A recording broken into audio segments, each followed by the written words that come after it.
Саламатсыздар, урматтуу коллегалар, урматтуу Аида Камчыбековна, Алмазбек Алмазбек өкмөттүн өкүлү. Акунжанович, мен кайра эле ушул өкмөттүн аткаруу дисциплинасына, мына жогорку кеңештин депутаттардан түшкөн суроо талаптарга жооп берүүгө дагы көңүл бурууга кайрадан айтканга туура келип жатат да, Алмазбек Акунжанович. Себеби мына мындан бир ай мурда мен ушул жерде айтканда сиз айткан болчусуз, өкмөттө карайбыз бул маселени, болуп жатат ушундай иштер депчи. Мына алыска барбайлы 6 декабрда сиз өзүңүз мага кат жолдоп атасыз. Финансы министринин орун басарынын катыны, ошондой эле юстиция министринин орун басарынын катыны. Эки министрлик азыр эле мына Айсулуу Турузбековна айткан маселе боюнча 250 кишинин тагдырын чечип жаткан сот аткаруучулардын мыйзамы 2016 жылдан бери иштебей жаткандыгын көрүп турабыз. Себеби бул мыйзам менен бюджеттик кодекс келишпейт депчи. А бүгүн эки министрликтен катын карасаңыз, юстиция министри айтат, бул иш менен суд департаменти заниматься этиш керек дейт. Ошентип эле жооп берип атат. Финансы министри айтат, бул бюджеттик кодекске туура келбейт. Ошол үчүн бул маселе, бул мыйзам аткарылбайт деп гана жооп берип жатат. А эмнеге бюджеттик кодекске туура келбесе, аны келтириш үчүн ал ишти жасабайт.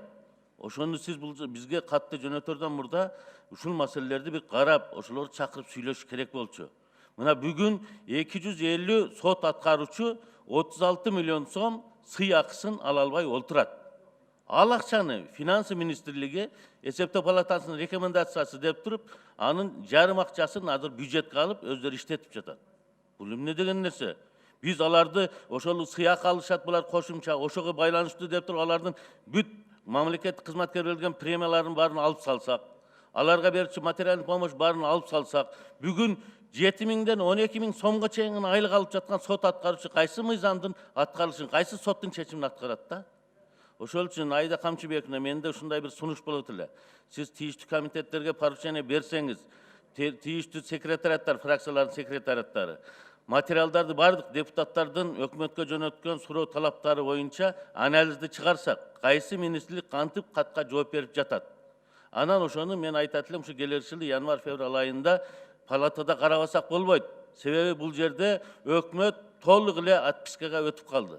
Эптеп эле катка жооп жазып койсом дейт. Маңызыны ошол кол койгон зам министрлер эч кимиси карабайт. Ага бир жетектөөчү адис жазып койсо болду.